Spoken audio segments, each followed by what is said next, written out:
Views on this program are opinions of dental industry experts and not necessarily those of dentist advisors. Opinions shared in the following interview do not constitute personal financial advice. This program is furnished by Dentist Advisors, a registered investment advisor. You're tuned into Dentist Money Industry Expert Series. Now here's your host, Reese Harper. Welcome to the Dentist Money Show. I'm Reese Harper, your host on the Industry Expert Series, here with a close friend of mine, Mr. Randon Jensen of CTC Associates. How you doing, Randon? Hey, great. Thanks, Reese. Yeah, man, I'm glad you came by. I just wanted to start out with letting people get to know a little bit more about you. Maybe you can give us some background on yourself, on CTC, and what you do and what it has to do with dentists. Absolutely. Yeah, so CTC Associates was started by my business partner, Larry Chatterley, in the late 80s. He'd been in investment banking in Denver for years, and his father was an ophthalmologist down in Cedar City, Utah. Wanted to retire and asked Larry how to do it. Larry said, I don't know, let me look into it. Let me figure it out. Yeah. Okay. So he looked into the whole concept of professional practice transitions and found that there was a real need in the marketplace. So he started that in the late 80s, and I came on with him in 99. My background, I was in corporate America, degree in business management. So with a little company called Walmart, few people have heard of. Yeah, little guy. And so met with Larry, was really impressed. Actually met him through his son. His son was working with him and decided, I don't want to just work with dentists. I want to be a dentist.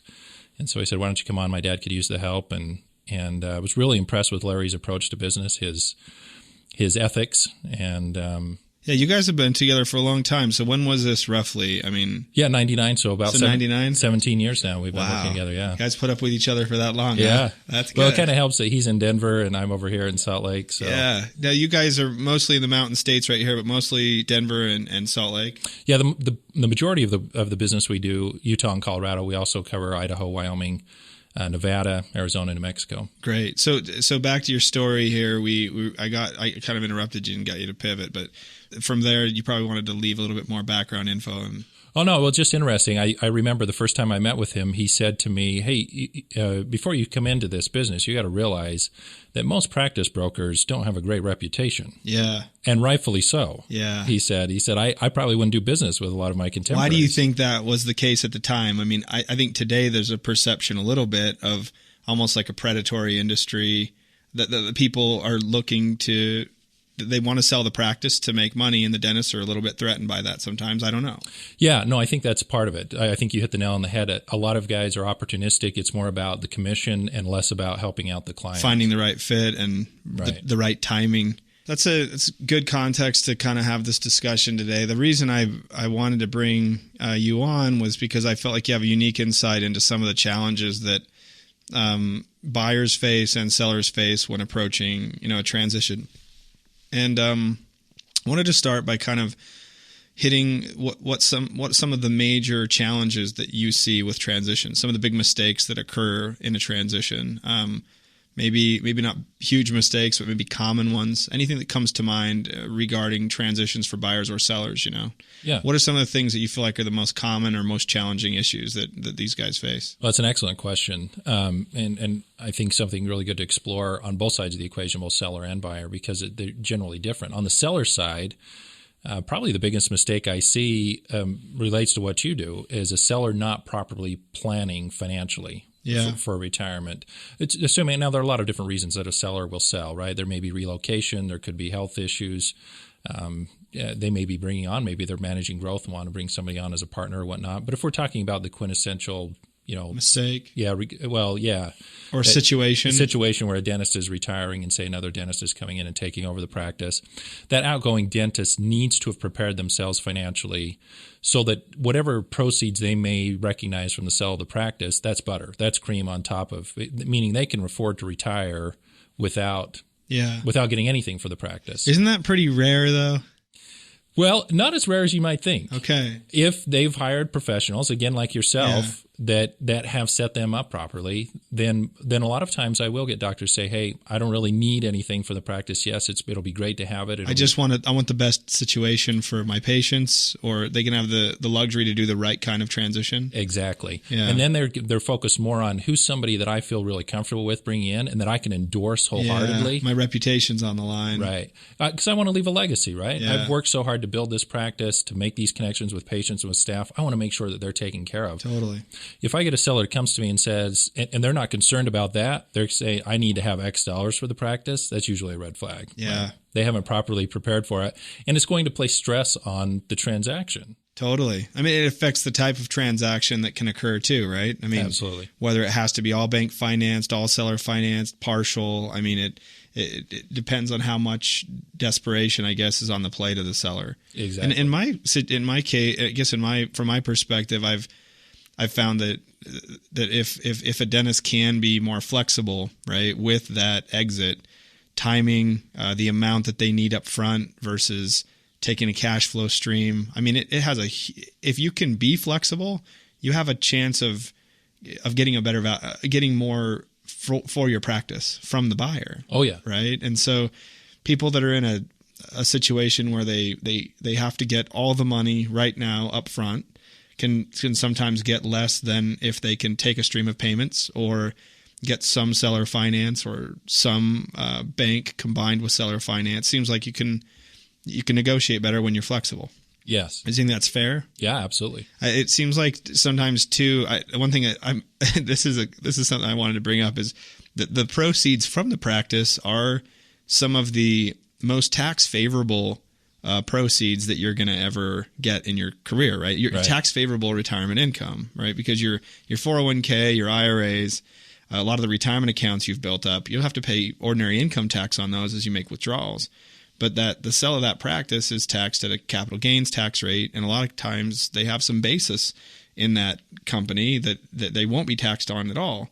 So they're going to pay a lot lower tax on the sale of that practice than they would on the 401k withdrawals. So if you've positioned yourself well to be able to be flexible with when you get the money and not necessarily needing to use it right away, you have a lot of options on which accounts you're going to pull money out of at retirement too. You can delay those 401k accounts out further, not take the money out as soon. I mean, if you can wait till you're 70 to take 401k withdrawals and spend down the practice sale or other savings that you've had that's after tax, it's just so much that it's amazing how much more wealth people can preserve over a longer period just by having been flexible up to that point, having enough money after tax and in the 401k to not be forced to take all the money and spend it all right then, And so anyway, that's just a side note that I wasn't really planning on getting on, but writing on that this week on how people force themselves into withdrawals out of certain accounts that they wouldn't be if they had planned 5 years out, 10 years out, 15 years out of when they're going to spend that money down that they get from the practice. If they can delay spending that because they've accumulated other monies, it just helps the situation from a tax perspective, which people don't think about as much. So it's a side note, but I'll stop getting onto detours that are in my brain, and we'll stick on the practice transition issues. Oh, it's an excellent detour. Well, because you bring up an excellent point about the taxation, right? Yeah, the bulk of it. There will be some, generally some recapture, some ordinary income. Yeah, but 70-80% of the value of the average dental practice, goodwill, patient records, totally taxes, capital gains, get that lower. A lower rate. And it makes a big difference when you're talking $1 million+ or hundreds of thousands of dollars. So exactly. Anyway, what's another issue that you see that kind of comes into play, a challenge or an issue that either buyer or seller faces? Well, I think on both sides of the equations, expectations, having realistic expectations, both in terms of what will my practice sell for, but how long will it take? What can I expect in terms of prospective buyer candidates, or what can I expect in terms of prospective practice opportunities on the buyer side? Educating yourself early on. Like you said, having that flexibility. If you have prepared yourself in advance and have started learning about the industry or the market for practice sales, and what's involved in the process and so forth, that gives you more flexibility. It gives you more options if you've educated yourself and prepared yourself in advance of the transition happening. So a lot of times sellers, we see this both sides of the equations, but they may have unrealistic expectations of what they can get for. And so on the buyer side, for example, they may expect to be able to get a practice that's a strong practice in a desirable area with strong cash flow for a certain dollar amount. And, there's the ubiquitous rule of thumb, right? A percentage of gross. We hear that all the time. Yeah.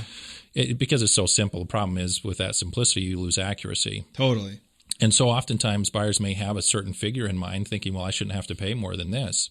And they may forego excellent opportunities because they think that, that they're not properly priced because they haven't done their research or they haven't hired somebody to help them analyze the practice and doing their due diligence. On the flip side of the equation, we have a seller who thinks I should be able to get X dollars for the practice.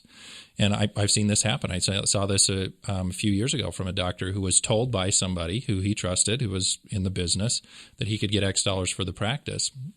He accepted that, went into that with an expectation, marketed the practice at that dollar amount, and it was unrealistic. And it sat on the market for a couple of years. And after a while, it starts getting the stigma. Well, what's wrong with the practice, right? Yeah. Why hasn't it sold yet?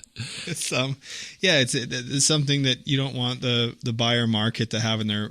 This stuff passes and spreads around really quickly. Exactly. And so what ultimately happened, he passed on excellent offers, but they weren't as high as what he was expecting. And ultimately, after a couple of years, he ended up accepting an offer that were lower than those that he'd turned down. Interesting. Just to get it sold. I mean, that's the thing that I've been kind of surprised about. And I want to ask you this. Do you think that sometimes sellers wait too late to sell when even they... Like in my experience, I guess sometimes the time to sell the practice is when collections haven't started declining, right? Well, it depends on what your end objective are, right? Yeah. Yeah, and that's why it's so good to understand the needs of the client. Because I get this question a lot from sellers, right? Hey, I made my apex, but I want to start cutting back, right? That little extra time on the golf course every week is beckoning to me. It's meaningful. Right. And so should I sell now? Yeah. And while I'm at my apex, cash out, and then...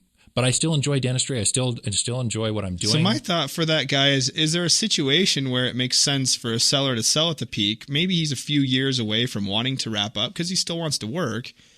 Do you think people stay in their own practices when maybe sometimes they should just get a job, sell their practice and get a job and preserve the value of what they had? Because I've seen practices decline sometimes substantially in value for someone to stick around because they want to still make an income for a few more years, but they passed up on a lot of the valuation that they probably could have gotten.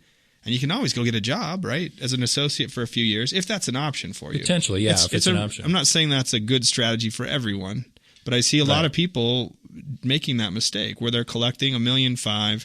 They stick around for 3 or 4 more years, and then they're collecting $700 and $650 and $550, and then they're still there because they're like, I want to save a little more for retirement. Right. When it would have been maybe better to get that value and just get a job for 3 or 4 more years. I don't know. Yeah, no, absolutely. Depends on your energy level, probably. Yeah. Right? Well, and that's the question. That's the answer right there. Is it depends, right? Yeah. And that's why it's so important to understand the needs of each client. Because for some client, selling at the apex, and if there are opportunities for continued work, now of course it'll have to be outside of a restrictive covenant range. Yeah. So we have to look at opportunities available. There may not be opportunities available, or we look at an opportunity for them to stay on in the practice if the practice can support it. But they need to understand that if things get slow for the practice, the seller may have to exit sooner. Yeah. So if a seller wants to be guaranteed a job, the best is to hold on to it. And sometimes when we sit down and do the math, how much do you want to cut back?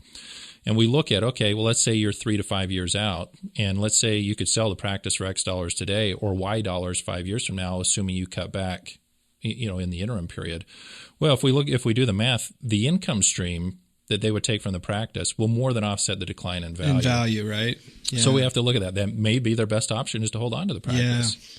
It's probably a good general rule of thumb is if it's making money and it's profitable, there's probably a situation when you can stay on and adjust how much you take out of the practice to bring someone on to preserve the collections that were there if you feel like you want to cut back. Absolutely. I mean, is a gradual transition always better than a sudden transition?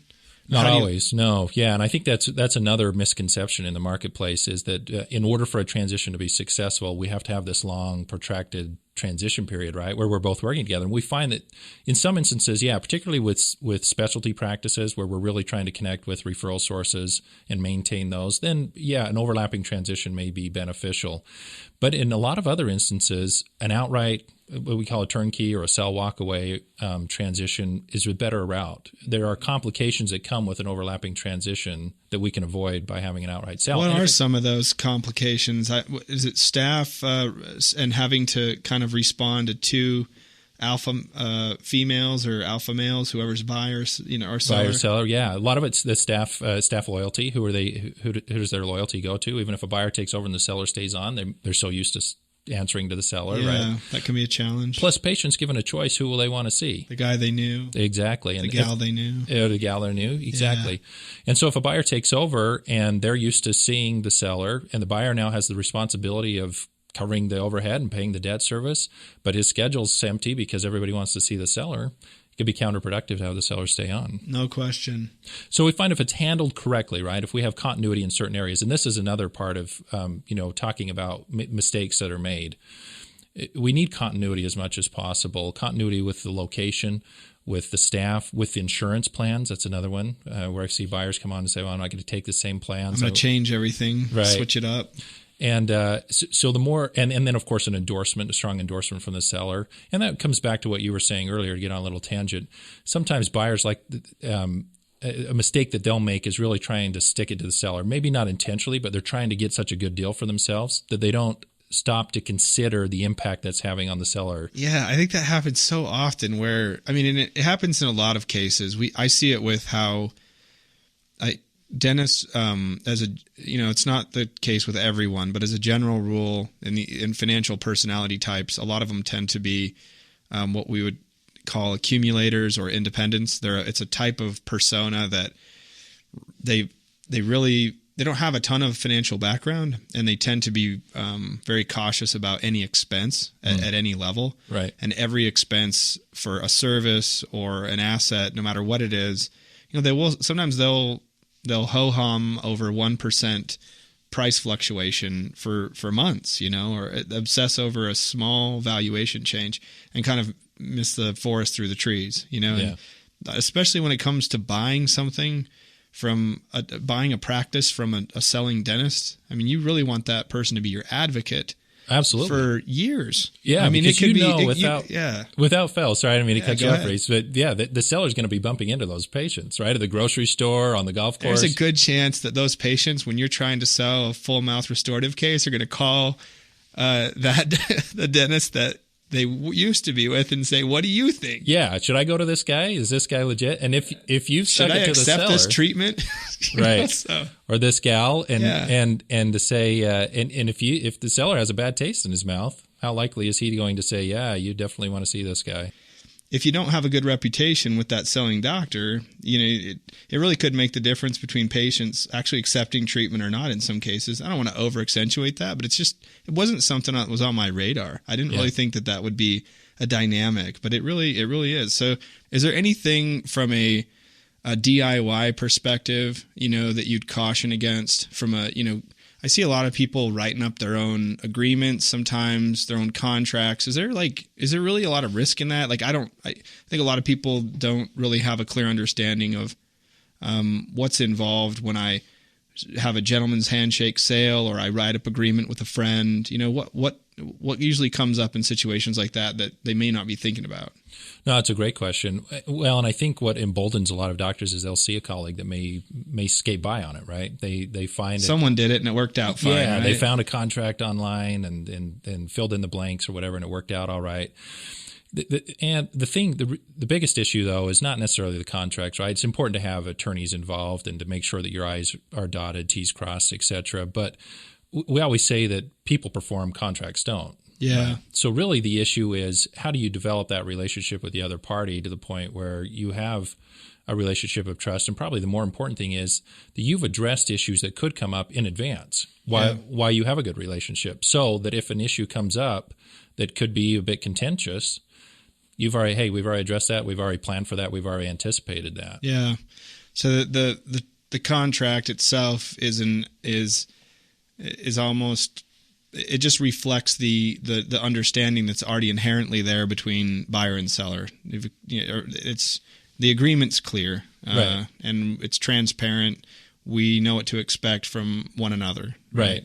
So it's the process of putting together the agreement I find is more valuable than the actual agreement itself, because it forces the parties to discuss jugular issues, we call jugular issues, before they get into it, particularly with like partnership arrangements where they're going to be working together for long term. But even in an outright transition, if the parties haven't discussed beforehand, well, how are we going to address things like rework? Yeah. If a patient comes in and needs something redone, how are we going to address that? Yeah. Well, after the fact, if that hasn't been defined in advance, that could be a real issue. Yeah.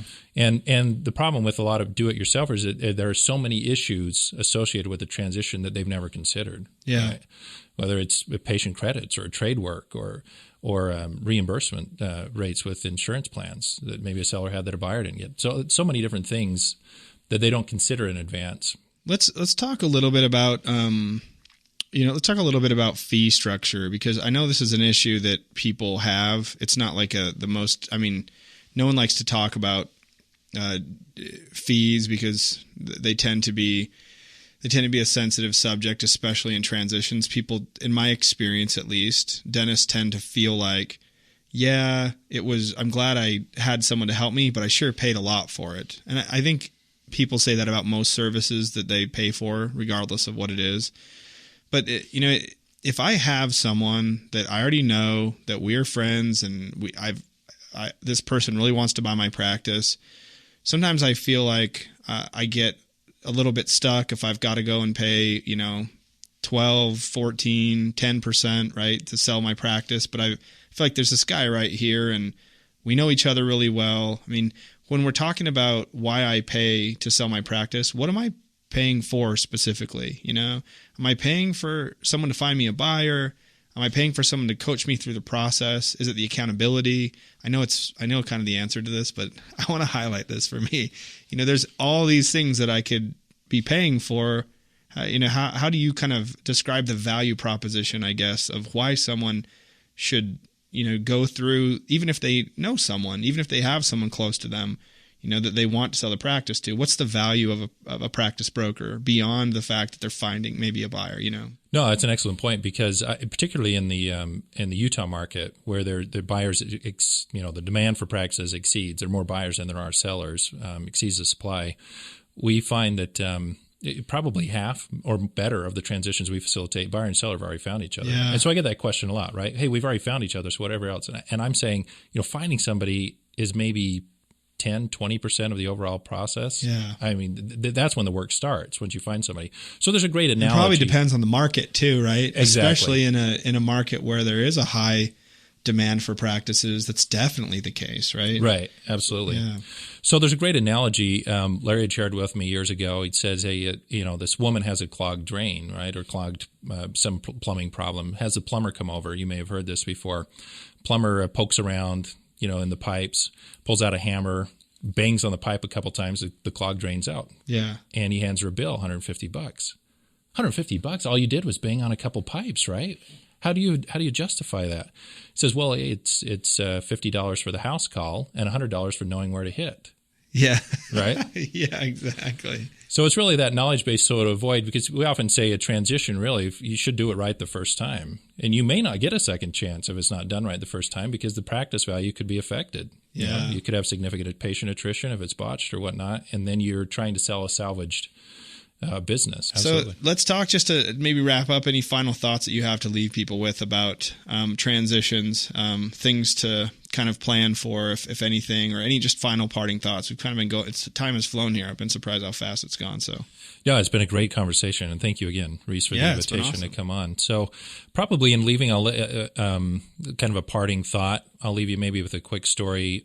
The key, if I could share anything, because I get this question a lot, right? We see practices in a transition where a seller's maybe done really well with the practice and a buyer takes over and the practice tanks.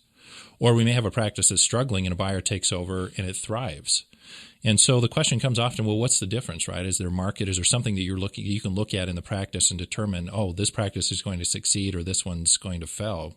And so Larry and I, in fact, we had a very specific experience where we had two dentists that both bought practices right next to each other in the same building. and within about a year of each other. And within a year later, the one dentist called and said, "Hey, I'm struggling. I'm facing bankruptcy. I can't pay my bills anymore. I'm insolvent." So we called the other dentist next door, and we asked, "Well, what's the problem?" "Well, it's the market. I've got terrible staff. It's just bad patients. It's insurance, right? It's everybody else's fault, right?" Yeah. I called the dentist next door, and I said, "Well, hey, how are things going for you?" "I'm having the best year ever. I'm buried, in fact." He said, "I can't handle the work. I need to bring on an associate." And I'm thinking, well, so that kind of shoots the theory that it's the market, right? Yeah. And so I asked permission to start to interview staff, interview patients, and find out what's really going on here. Overwhelming response. What do you think? I don't know. Curious. It's the doctor. Yeah, well, I was going to say something about the doctor. I just didn't know what the problem specifically was. Yeah, specifically was the doctor was not connecting with patients. So right? they just didn't like him as much, or maybe they felt like he wasn't friendly, he didn't care about me. It was something about his demeanor. Exactly. And in his particular instance, he was a super nice guy, but he just didn't exude a lot of confidence, right? Yeah. "Well, Mrs. Smith, I think you need a crown on number 19. I do. Do I or don't I? You think I do?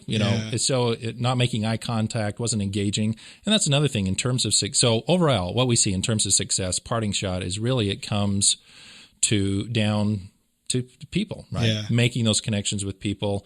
Do they feel like you care about them? Are they just a mouth with money in it to be reaped, right? Totally. And I think that patients really know if you care, and they can sense how much effort and energy you put into their treatment, and how concerned you are about their well-being. And when you said that, I was like waiting, like, well, obviously it's the doctor, but right. I was wondering if there's like some other formula, but I'm like, yeah, of course, But see, that's the thing, is it's so obvious that people overlook it. Yeah. Right. And so the guy that was struggling, well, it's not me, right? Yeah. It's not me. It's got to be somebody else. It's got to be some other problem out there. Well, thanks, Randon. It was a really great conversation. It was awesome to have you in here and in the studio today. How would people go ahead and get in touch with you, or know how to reach out in order to find you and ask questions they might have? Well, obviously online, our website, www.ctc-associates.com. Little tricky, C as in cat, T as in Tom, C as in cat, and then a hyphen, associate spelled out in plural. Okay. There you can find all of our contact information, email, phone number. Of course, you can always email me, randon@ctc-associates.com, or we have info@ctc-associates.com if you just want general information. Great. That's awesome. Well, you guys heard from the legend himself, Mr. Randon Jensen, CTC Associates. We appreciate you coming by, man. We'll look forward to another interview at some point down the road. Thank you, Reese. It was a privilege. Appreciate the invitation. Yeah, signing out. Here's Reese Harper, host of the Dentist Money Show, Industry Expert Series with Randon Jensen. Thanks, everybody, and carry on.